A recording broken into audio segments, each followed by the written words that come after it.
Oi, gente, tudo bem? Como vocês estão? Galera, o vídeo de hoje vai ser um vídeo muito legal. Basicamente o que a gente vai falar é sobre como culturalmente a gente meio que é incentivado a voltar pra comportamentos que fazem meio que mal pra gente, né? Falando de uma maneira bem resumida assim, mas eu espero que durante o vídeo vocês consigam entender mais ou menos o que eu quero falar, sabe? Eu realmente espero que vocês saiam desse vídeo assim, sabendo um pouco mais do que quando vocês entraram. Hoje a minha missão aqui é uma utilidade pública, entendeu?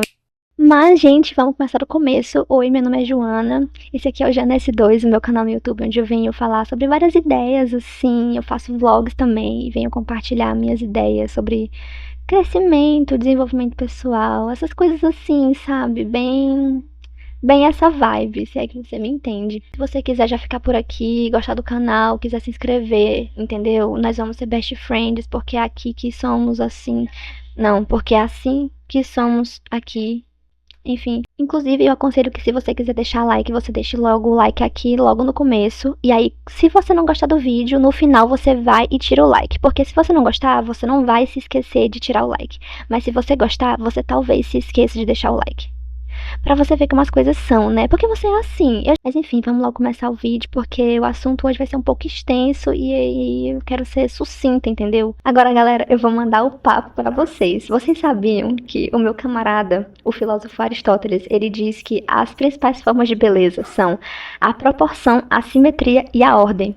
E, assim, enxergando por esse lado, a gente consegue entender que pra gente ter uma vida bonita, a gente não pode somente experienciar os sentimentos bons, mas também os sentimentos opostos a eles, que é pra gente ter ali a simetria da vida, entendeu? Agora, galera, contemporaneamente, eu acho que as primeiras vezes que a gente imagina que sentimentos como tristeza e raiva foram expressos, foram, assim, nas peças do Shakespeare, nos poemas do Allan Poe, do Lord Byron, etc. Você pode nem saber quem é essa galera que eu tô falando, mas mais posteriormente eu vou explicar pra vocês quem foi esse povo aí. Mas a questão é que não foram as primeiras vezes que a gente viu esses sentimentos serem expressos, assim, que a gente teve contato.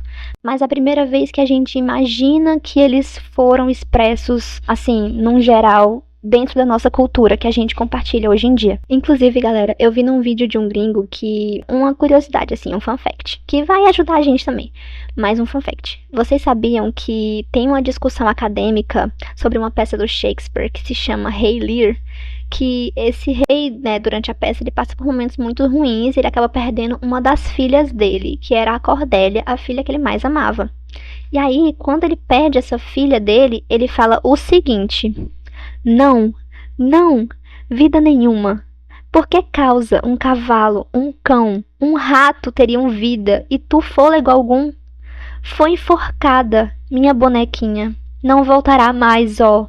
Nunca, nunca, nunca. Bem tenso, né, galera? Na verdade, isso tudo era uma forma de o Shakespeare expressar o luto que ele estava sentindo pelo filho dele, que tinha morrido com só 11 anos pelo que acreditam ter sido peste bubônica.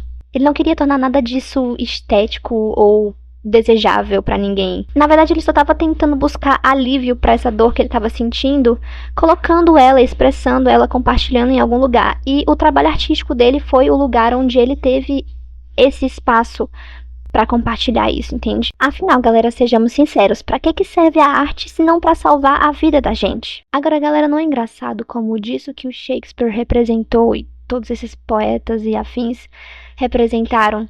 Não é engraçado como que a depressão e sentimentos como tristeza e afins, até mesmo ansiedade, vieram tópicos tão banais que as pessoas discutem, até mesmo fazem piada na internet. Tipo, até mesmo são romantizados hoje em dia.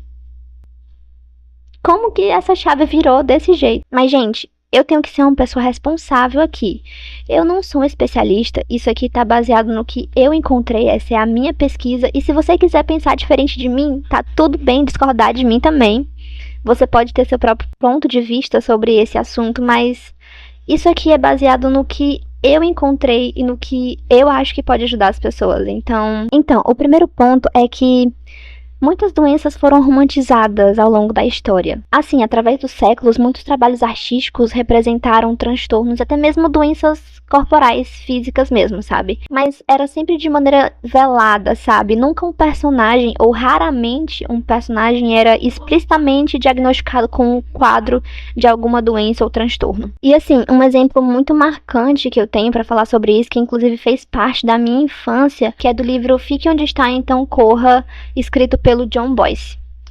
Nesse livro tem um personagem chamado Dr. Ridgwell, que ele é um psiquiatra, trabalha num hospital psiquiátrico. Mas esse livro se passa durante a Primeira Guerra Mundial e esse doutor específico, ele trata de homens que foram pro fronte e voltaram com neurose de guerra. E aí, em determinado momento do livro, ele é perguntado sobre o trabalho dele e ele responde o seguinte: eu lido com a mente. Sujeitos que ficam um pouco lelés, se é que você me entende. Camaradas que não têm mais o baralho completo. Homens que não enxergam mais tão bem as coisas. Entende onde eu quero chegar? Gente, não preciso falar mais nada, né? É bem autoexplicativo. O quanto que ele tentou falar uma coisa sem dizer a coisa aqui nesse trecho. Inclusive, isso puxa a gente pro gancho de que durante muitos anos essa comunidade foi muito estigmatizada. Real, não falavam de maneira boa sobre essa comunidade. Então isso só faz a gente voltar ainda mais pro questionamento que eu apontei mais cedo no vídeo. Então, pulando alguns anos, mais recentemente na história da humanidade, lá pro meio do século XX, a indústria cinematográfica começou a crescer e com ela Hollywood começou a se tornar a potência dessa indústria que ela é hoje em dia. E aí desde então muitos filmes que retratavam personagens que passavam por transtornos psicológicos foram lançados, etc, etc. Mas essa não foi a primeira vez que doenças, inclusive muito perigosas, foram abordadas, enfim, até mesmo de certo modo, romantizadas pela sociedade e afins. Na verdade, ainda no século XIX, na era vitoriana, houve uma onda de vários autores que começaram a, colocar nos seus livros personagens com características como pele pálida, olhos brilhantes, magreza, saúde em declínio, características da tuberculose, uma doença causada pela bactéria Mycobacterium tuberculosis. E muitas dessas obras, inclusive, são clássicos da literatura hoje em dia. Era assim, uma loucura, uma doença que se tornou desejada entre as pessoas, sabe? Era vista como uma doença aristocrática, como uma doença que era de pessoas importantes, mas eu não vou me aprofundar muito nesse vídeo porque já tem um vídeo sobre isso aqui no YouTube, é só vocês procurarem lá, verem, é muito legal. Mas voltando para os filmes, que era o assunto que a gente estava falando, vários desses filmes começaram meio que a retratar essas pessoas com transtornos psicológicos como pessoas agressivas, violentas e, assim, perigosas para a sociedade, o que contribuiu para o estigma dessas pessoas, né, que essa comunidade sofreu e só. Filmes como Psicose, Psicopata Americano, Coringa, Clube da Luta, sinceramente, todos filmes ótimos. Inclusive, eu sei, vocês sabem, nós sabemos, que doenças não foram as únicas coisas a serem romantizadas pela indústria em si. Foram e são romantizados hábitos muito ruins, como fumar, beber, usar droga. Eu não preciso discutir, não são nada saudáveis, pelo menos. Mas o ponto é esse, Hollywood estava crescendo e juntamente com ela, a influência que a indústria cinematográfica tinha sobre o imaginário coletivo, que foi o trabalho da vida do psicanalista Carl Jung. Carl Jung foi um dos pioneiros da psicanálise e da psicologia junto com Freud. Ele foi discípulo do Freud, mas assim, durante os anos a relação dele não estava muito boa, as ideias dele se distanciou das do mestre dele, aí acabou que isso teve um rompimento, né? São coisas da vida, a gente tem que entender. Mas, como eu ia dizendo, o Jung metaforicamente dividiu a mente humana em partes, para que a gente consiga entendê-las melhor. O consciente, o inconsciente pessoal e o inconsciente coletivo. Agora, para nós, o que importa é o inconsciente coletivo, né? E a persona, que é uma parte que faz parte do nosso consciente. O inconsciente coletivo é o conjunto de símbolos presentes em, mitos, contos de fadas, histórias, a própria cultura, indústria cultural, assim, que eu tô falando do entretenimento, enfim, isso abrange tudo, filme, série, livro, religiões e etc. E a persona é a máscara que a gente usa socialmente falando. É a parte de nós mesmos que nós mostramos pro mundo, sabe? Aquela politicamente correta, que segue as regras sociais. Agora tudo ficou mais claro, né? Mas vocês vão ver, ó, como é que eu vou conectar essas ideias e vai dar tudo certo. Vai ser lindo, tenha paciência. A ideia principal é que ao longo dos anos, o arquétipo do deslocado social, assim, do lobo solitário e até mesmo da pessoa problemática foi se formando no imaginário coletivo das pessoas. E justamente por se tratar de um arquétipo não convencional, pode acabar sendo escolhido como parte da persona de alguém. Alguém pode querer romantizar e escolher aquilo como parte do que ela mostra para a sociedade. Como uma forma de, sei lá, querer se destacar, ser mais autêntico. Na verdade, isso é uma busca por parecer diferente, parecer mais como si mesmo e não como qualquer outro, sabe? Pois é necessário que a gente entenda que absolutamente todas as indústrias têm parte nisso. A moda, através das tendências que são lançadas, estimuladas e, portanto, consumidas. Olha só, na própria era vitoriana, o heroin chic, o grunge, o rock, o boêmio, o gótico, o emo, os sad boys, o Tumblr, o Twitter. Enfim, eu poderia passar horas aqui falando de todas as estéticas que incorporaram várias e várias coisas. Mas, indo adiante, a música, eu não preciso nem falar nenhum estilo, mas acho que o mais marcante, assim, seja a Lana Del Rey. Por mais que o repertório dela não seja só isso, mas é algo que ela ficou bem conhecida por fazer, né? Esse estilo mais triste, mais, sabe, mais calmo, mais melancólico. Mas com certeza você tem música triste aí na sua playlist, então eu não preciso nem dizer que isso tá por todo o canto. A própria indústria cinematográfica que materializa essas estéticas pra gente através de personagens, torna elas palpáveis, imagináveis, enfim. A indústria da beleza, da maquiagem, cirurgias plásticas, etc, etc, etc. E é especialmente perigoso para meninas, levando em consideração que o padrão de beleza é muito mais imposto sobre elas. Os próprios padrões de feminino e masculino que aprisionam mulheres, fazendo elas se questionarem sobre as próprias capacidades só porque alguém algum dia disse que elas não deviam, que elas não podiam, que elas não eram capazes.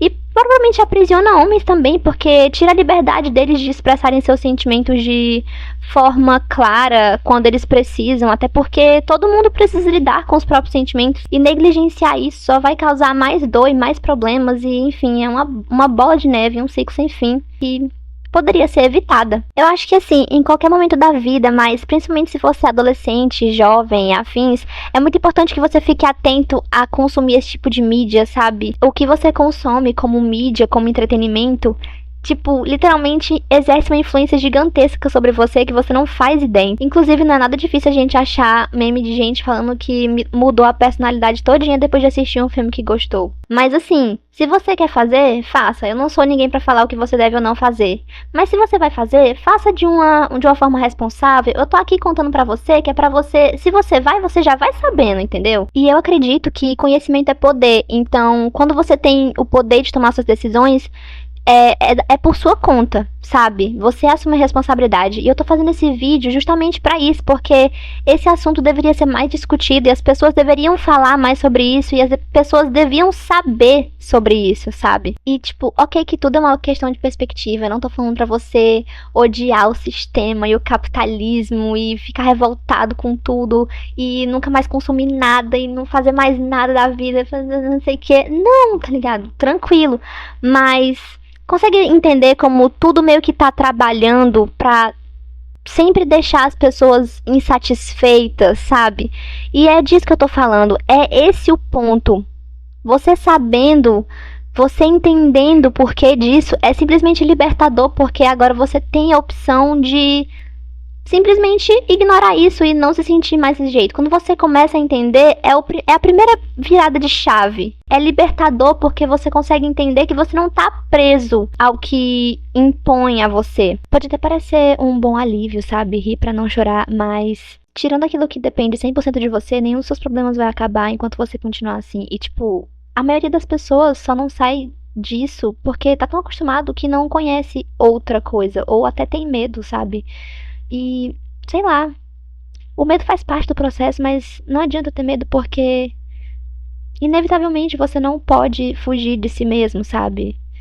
Enfim, e o meu conselho para as pessoas que realmente acreditam que tem algo errado, tipo, no sentido de não ser só medo, mas realmente acham que tem algum problema, além disso, procure ajuda profissional. É o melhor que você pode fazer e definitivamente é um ato de muita coragem. Enfim, galera, entendam, tipo, a sua bolha, as coisas que você gosta e consome, nada mais são do que uma amostra de mercado. Assim, numa sociedade performática, até mesmo o papel do crítico e do recluso podem ser incorporados pelo mercado e vendidos como mercadoria para um determinado grupo de indivíduos.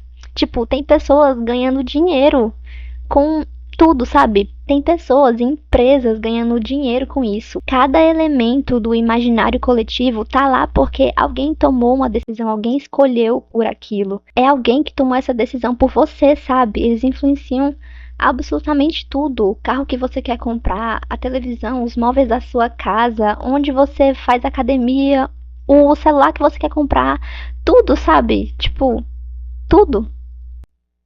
Mano, você vai deixar essa galera tomar essa decisão por você. É basicamente te vender uma ideia. E em alguns casos essa ideia nem te faz bem. Mas você continua consumindo porque gira a economia e etc, etc. Todos esses fatores. Mas, sabe, faz realmente sentido pra você? Não o consumo da coisa que eu tô falando, mas o consumo da ideia, de fato. Provavelmente tem ideias que te venderam que você nem sabia, que você incorporou e que nem te servem. Enfim, é só pra gente perceber que a gente, caramba, precisamos realmente às vezes tomar o controle da nossa vida, tipo, o controle mesmo, porque se a gente deixar, porque se a gente não se atentar, realmente vai para cantos que a gente nunca imaginou que iria, entende? E quando a gente vai ver, a gente tá perdendo tempo, a gente tá desperdiçando nossa energia e etc, presa em coisas que não nos pertencem, sabe? Enfim, eu gostaria muito de agradecer você que assistiu até aqui. Esse vídeo é um vídeo muito importante pra mim. Eu tava querendo fazer ele há muito, muito tempo e ele até me dava medo porque eu tinha que, sabe, pra trazer isso pra vocês, eu mesma tive que enfrentar muitos medos meus e sair da minha zona de conforto. E eu realmente espero ter ajudado de alguma forma. Eu espero que pra você tenha aprendido alguma coisa enquanto assistia tudo isso. E é sério, muito obrigada. Amo vocês e até a próxima. Beijinhos.